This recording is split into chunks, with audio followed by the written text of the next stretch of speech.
אז למה להעביר רגע, תקשיב רגע, אנחנו עברנו בגרסה 17 עכשיו בעולם זה כבר בגרסה 20 וכל הארצות התגלחו על זה, בארצות הברית התגלחו על זה ובכל מיני התגלחו על זה, יש לך 2 בארץ התגלחו על זה, אבל מה? ויש יום שתגלות על זה. יש שפה בינלאומית, אתה אמור לקבל את המורים שם.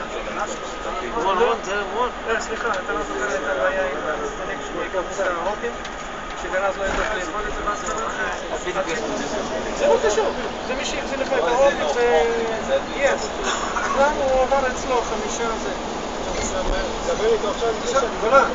אתה זוכר כוכבית 55 זה שאצל לקוח לא עבד too much hopping? כן. עדיין הגענו לנורות תקלות. מאוד סוף. עכשיו תקשיב, רגע, אצלנו לקוח עסקי. חצי יום זה הרבה, לא אתם מדברים על קלאסיפון, הלקוח העסקי שמשלם בסוף של החדש, הוא לא מוכן לחצות לו חצי יום וכתוב לו שם. הוא כל יום מתקשר למטלים ומהם מגיעים עד סטייל השתיים. אז למה יש לנו תקלה ולמה לא מתקנים ולמה לא מתקנים? וזה תקוע